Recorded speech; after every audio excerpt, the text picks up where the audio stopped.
like, share, subscribe, comment and press the bell icon button. Hi friends, आज हम discuss करेंगे article 13 में given उन 3 डॉक्ट्राइन्स की जो फंडामेंटल राइट्स को एक बेस प्रोवाइड करवाते हैं, साथ ही उन्हें एम्पावर भी करते हैं। और हम डिस्कस करेंगे pre constitutional laws and post constitutional laws के बारे में।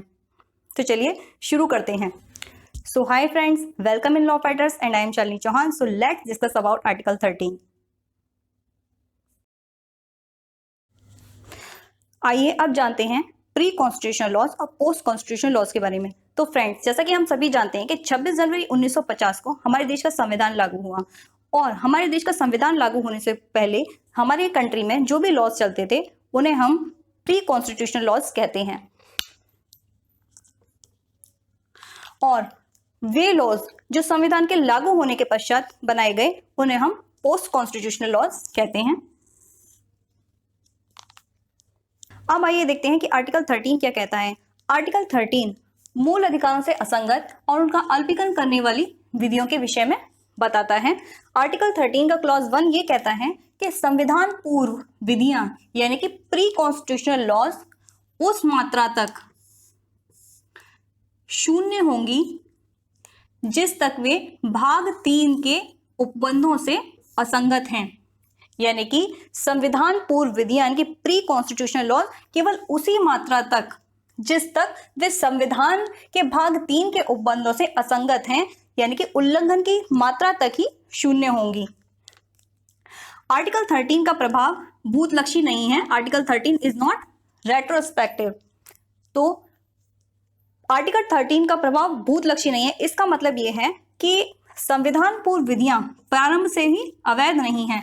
यानी कि संविधान पूर्व जो विधियां हैं जो संविधान के लागू होने से पहले चल रही थी उस टाइम तक तो वे वैध थी, लेकिन संविधान के लागू होने के पश्चात अगर वो मूल अधिकारों से असंगत हो जाती हैं तो वो अवैध घोषित की जा सकती हैं। और अगर अवैध घोषित भी की जाएंगी तो सिर्फ उल्लंघन की मात्रा तक, जहां तक वे भाग 3 के उपबंधों से असंगत हैं। अब आइए बात करते हैं आर्टिकल 13 में गिवन उन 3 डॉक्ट्राइन्स की जो फंडामेंटल राइट को एम्पावर करते हैं। तो देखते हैं कि सबसे पहला डॉक्ट्राइन कौन सा है। डॉक्ट्राइन ऑफ सेवरेबिलिटी यानी कि पृथक्करणीयता का सिद्धांत। जैसा कि पृथक्करणीयता यानी कि इसके नाम से ही स्पष्ट है कि ऐसा कंसेप्ट सुप्रीम कोर्ट ने प्रतिपादित किया है कि यदि मान लो कोई लॉ है, उसका कुछ भाग फंडामेंटल राइट से मैच नहीं करता या उससे असंगत है, तो क्वेश्चन ये उठता है कि क्या इस पूरे एक्ट को ही डिस्क्वालीफाई कर दिया जाए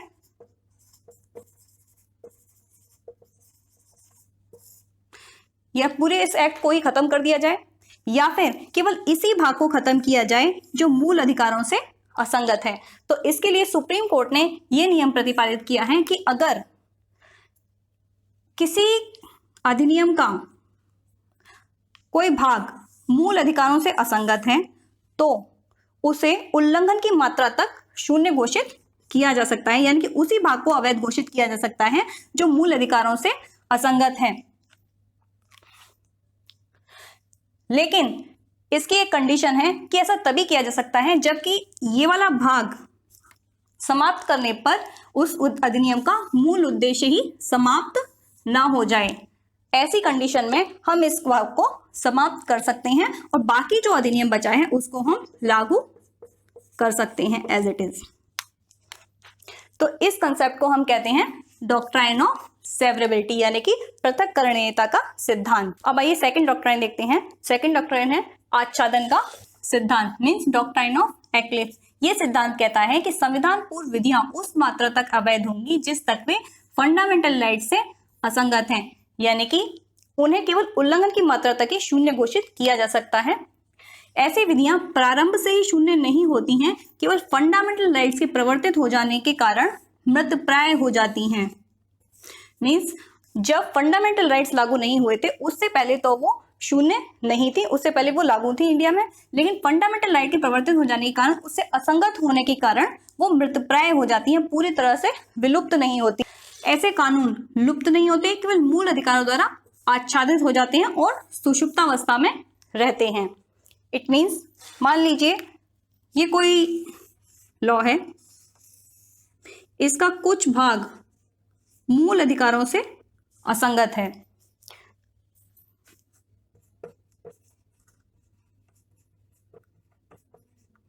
तो जब संविधान लागू हुआ उससे पहले तक तो ये प्रवर्त था, लेकिन संविधान लागू होने के पश्चात यानी कि मूल अधिकारों के लागू होने के पश्चात ये भाग मूल अधिकारों द्वारा आच्छादित हो गया और सुषुप्तावस्था में चला गया।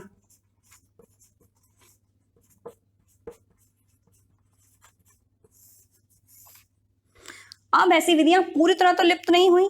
संविधान जब लागू हुआ उससे पहले तक तो ये लागू थी, तो उन केसेस में तो ये लागू होंगी, लेकिन संविधान के लागू होने के पश्चात ये सुषुप्तावस्था में चली गई, यानी कि अब इनका प्रवर्तन नहीं कराया जा सकता। तो ये कंसेप्ट था आच्छादन के सिद्धांत का, मीन्स डॉक्ट्राइन ऑफ एक्लिप्स का। अब प्रश्न उठता है, क्या ऐसी विधियों को पुनः प्रवर्तित कराया जा सकता है, यानी कि इनका दोबारा एनफोर्समेंट करवाया जा सकता है? तो आइए इसे केस के माध्यम से समझने की कोशिश करते हैं। तो वो केस है Bikaji versus state of MP AAR 1955।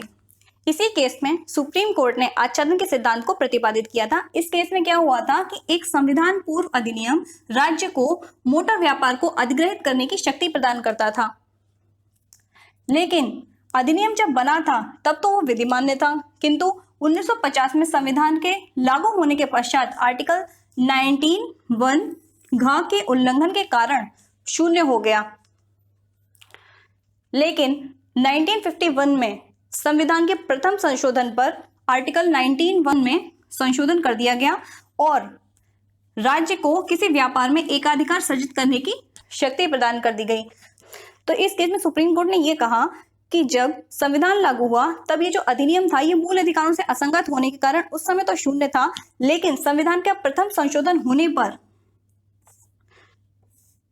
जब 19 संशोधन कर दिया गया तो उस पर से वो आच्छादन हट गया और अब वो दोबारा लागू किया जा सकता है, यानी कि उस लॉ को दोबारा बनाने की आवश्यकता नहीं है। उस पर से मूल अधिकारों का, यानी कि ये जो लॉ है इस पर से मूल अधिकारों का आच्छादन हट जाने के बाद इसे दोबारा लागू किया जा सकता है। इसे दोबारा से इनेक्ट करने की या बनाने की कोई जरूरत नहीं है। जिस टाइम इस पर मूल अधिकारों का आच्छादन था उस समय ये सुषुप्तावस्था में था, लेकिन संविधान में संशोधन होने के पश्चात इस पर से यह आच्छादन हट गया और अब ये पुनः जीवित हो गया और अब इसे दोबारा बनाने की आवश्यकता नहीं है, इसे लागू करवाया जा सकता है। तो यही है आच्छादन के सिद्धांत का कंसेप्ट। थर्ड डॉक्ट्राइन है अधित्याग का सिद्धांत, डॉक्ट्राइन ऑफ वेवर। यह सिद्धांत कहता है कि कोई भी व्यक्ति अपने मूल अधिकारों को स्वेच्छा से त्याग नहीं सकता,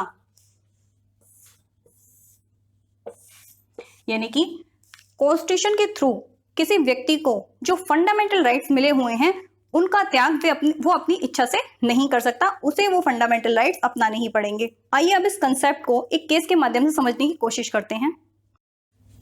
Bahram Khurshid versus state of Bombay के केस में सुप्रीम कोर्ट ने यह कहा कि कोई भी व्यक्ति अपने फंडामेंटल राइट को छोड़ने और खुद को दोषी बनाने के लिए स्वतंत्र नहीं है।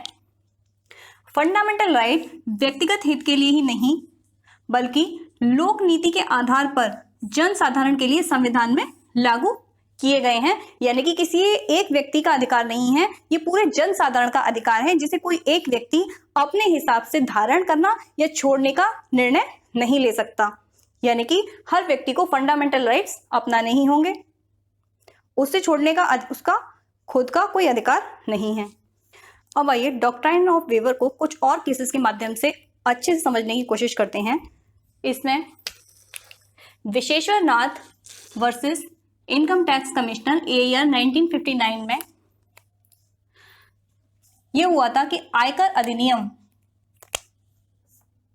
के सेक्शन 5(1) के अंतर्गत अपीलार्थी के विरुद्ध एक आयकर जांच आयोग नियुक्त किया गया।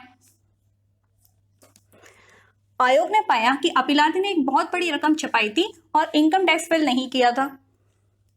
अपीलार्थी ने आयकर अधिकारियों के साथ इनकम टैक्स के रूप में 3 लाख रुपए किश्तों में चुकता करने का समझौता कर लिया। तो उसके बाद क्या हुआ, एक और केस आया, Muttiah versus income tax commissioner AAR 1956 का। इस केस में आयकर अधिनियम के सेक्शन 5(1) को असंवैधानिक घोषित कर दिया गया था। तब अपीलार्थी ने इनकम टैक्स भरने के संबंध में आपत्ति उठाई और कहा कि वो इनकम टैक्स फाइल अब नहीं करेगा क्योंकि ये जो धारा थी ये अब अवैध घोषित कर दी गई है। तब आयोग ने तर्क दिया कि अपीलार्थी स्वयं ही आर्टिकल 14 में निहित अपने फंडामेंटल राइट को छोड़ चुका है, भले ही धारा 5(1) अवैध घोषित कर दी गई है।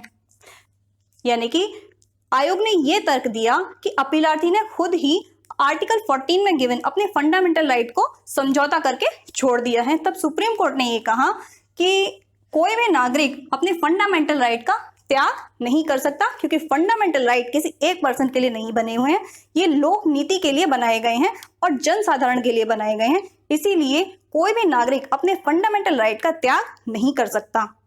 और इस तरीके से सुप्रीम कोर्ट ने इन सभी केसेस के माध्यम से डॉक्ट्राइन ऑफ वेवर को और भी ज्यादा क्लियर कर दिया। तो अब तक हमने बात करी थी आर्टिकल 13 के क्लॉज 1 और प्री कॉन्स्टिट्यूशनल लॉज की। अब हम बात करेंगे आर्टिकल 13 के क्लॉज 2 और पोस्ट कॉन्स्टिट्यूशनल लॉ की। तो आइए देखते हैं कि आर्टिकल 13 का क्लॉज 2 क्या कहता है। आर्टिकल 13 का क्लॉज 2 ये कहता है कि राज्य ऐसी कोई विधि नहीं बनाएगा जो भाग 3 में प्रदत्त फंडामेंटल राइट को छीनती हो या न्यून करती हो, यानी कि उन्हें कम करती हो। इस भाग के उल्लंघन में बनाई गई प्रत्येक विधि उल्लंघन की मात्रा तक, यानी कि जहां तक वो फंडामेंटल राइट से असंगत है उस मात्रा तक शून्य होंगी। अब देखते हैं कि संविधानोत्तर जो विधियां होती हैं उनकी क्या विशेषताएं होती हैं। तो संविधानोत्तर विधियां यानी कि पोस्ट कॉन्स्टिट्यूशनल लॉज, ऐसी विधियां प्रारंभ से ही शून्य होती हैं। जैसे कि पोस्ट कॉन्स्टिट्यूशनल लॉ में मैंने बताया था कि वे विधियां संविधान लागू होने के पश्चात और फंडामेंटल राइट से असंगत होने पर शून्य होती हैं, लेकिन पोस्ट कॉन्स्टिट्यूशनल लॉज प्रारंभ से ही शून्य होते हैं। संवैधानिक संशोधन द्वारा भी पुनः जीवित नहीं किया जा सकता। इन्हें संविधान में संशोधन करके यानी कि अमेंडमेंट लाकर भी दोबारा जीवित नहीं किया जा सकता। इन्हें फिर से पारित करना ही आवश्यक होगा। यद्यपि ये विधियां प्रारंभ से ही शून्य होती हैं, लेकिन इनकी अविधि मान्यता की घोषणा न्यायालय द्वारा करना आवश्यक होता है। और अगर ऐसी कोई विधि बना दी गई है और उस विधि के एनफोर्समेंट में ऐसा कोई काम कर दिया गया है जिससे कोई व्यक्ति प्रभावित हुआ है, तो वो व्यक्ति रिलीफ पाने का अधिकारी भी होगा। अब आइए देखते हैं कि आर्टिकल 13 का क्लॉज 3 क्या कहता है। आर्टिकल 13 का क्लॉज 3 लॉज और लॉज इन फोर्स के बारे में बताता है। ये बताता है कि लॉज यानी कि विधि के अंतर्गत अध्यादेश, आदेश, उपविधि, नियम, अधिसूचना, रूढ़ियां और प्रथाएं, ये सभी विधि के अंतर्गत गिने जाते हैं। और लॉज इन फोर्स टर्म के अंतर्गत सभी pre constitutional and post constitutional laws यानी कि सभी संविधान पूर्व और संविधानोत्तर विधियां विधानमंडल और अन्य सक्षम अधिकारियों द्वारा पारित, यानी कि वो विधियां जो विधानमंडल और किसी सक्षम अधिकारी द्वारा पारित की जाती है और जिनका निरसन नहीं किया गया है, यानी कि जिन्हें खत्म नहीं किया गया है, वो सभी विधियां लॉ इन फोर्स के अंतर्गत आती हैं। आइए अब बात करते हैं आर्टिकल 13 की क्लॉज 4 की। आर्टिकल 13 का क्लॉज 4 संविधान में 24वें संविधान संशोधन के द्वारा जोड़ा गया। आर्टिकल 13 का क्लॉज 4 ये कहता है कि इस अनुच्छेद की कोई भी बात आर्टिकल 368 के अधीन किए गए इस संविधान के किसी संशोधन पर लागू नहीं होगी। इससे पहले कि हम आर्टिकल 13 के क्लॉज 4 की बात करें, आइए देखते हैं गोलकनाथ वर्सेस पंजाब राज्य AAR 1968 के केस को कि इस केस में क्या कहा गया था। इस केस में संविधान के 17वें संशोधन 1964 की संवैधानिकता को चुनौती दी गई थी और सुप्रीम कोर्ट ने कहा कि आर्टिकल 13 का क्लॉज 2 में प्रयुक्त विधि शब्द के अंतर्गत सभी प्रकार की विधियां सम्मिलित हैं, चाहे विधानमंडल द्वारा पारित की गई हो या आर्टिकल 368 के अधीन संवैधानिक संशोधन द्वारा पारित की गई हो। अतः संविधान में किया गया कोई संशोधन यदि फंडामेंटल राइट से असंगत है तो वो असंवैधानिक घोषित किया जा सकता है। यानी कि कोई भी विधि जो विधानमंडल द्वारा पारित की गई हो या आर्टिकल 368 के अधीन संविधान संशोधन द्वारा बनाई गई हो, अगर वो फंडामेंटल राइट से असंगत है तो शून्य घोषित की जा सकती हैं। Golaknath versus state of Punjab में दिए गए निर्णय को दूर करने के लिए ही संविधान में 24वां संशोधन लाया गया। इस संशोधन के अनुसार आर्टिकल 13(2) में संशोधन किया गया और संसद द्वारा आर्टिकल 368 के अंतर्गत पारित कोई भी विधि आर्टिकल 13(2) में प्रयुक्त विधि शब्द के अंतर्गत सम्मिलित नहीं है, ये बात कही गई। और 24वें संविधान संशोधन की पुष्टि केशवानंद भारती वर्सेस केरल राज्य द्वारा कर दी गई। इस केस में Golaknath versus state of MP के केस स्टेट ऑफ पंजाब के केस को ओवररूल्ड किया गया। इस तरह 24वें संविधान संशोधन 1971 के द्वारा आर्टिकल 13(2) में अमेंडमेंट करके इस बात की पुष्टि कर दी गई कि इस अनुच्छेद की कोई भी बात आर्टिकल 368 के अधीन किए गए इस संविधान के किसी संशोधन पर लागू नहीं होगी। Golaknath versus state of Punjab और केशवानंद भारती के केस को इंडियन कॉन्स्टिट्यूशन के लैंडमार्क केसेस में गिना जाता है। ये दोनों ही केसेस एग्जाम प्रोस्पेक्टिव व्यू से बहुत ही ज़्यादा इंपॉर्टेंट हैं। तो फ्रेंड्स, ये पूरा एनालिसिस था आर्टिकल 13 के बारे में। आर्टिकल 13 में गिवन ये तीनों डॉक्ट्राइंस एग्जाम प्रोस्पेक्टिव व्यू से काफ़ी ज़्यादा इंपॉर्टेंट है और हर एक कॉम्पिटिटिव एग्जाम में पूछे जाते हैं। अगले लेक्चर में हम डिस्कस करेंगे समता के अधिकार के बारे में और जानेंगे कि आर्टिकल 14 क्या कहता है। फ्रेंड्स, इसी के साथ ये लेक्चर ही एंड होता है। मैं मिलती हूँ इसी चैनल पर अगले टॉपिक के साथ। If you like this lecture, please like, share and comment, and please subscribe this channel. Thank you very much and bye bye.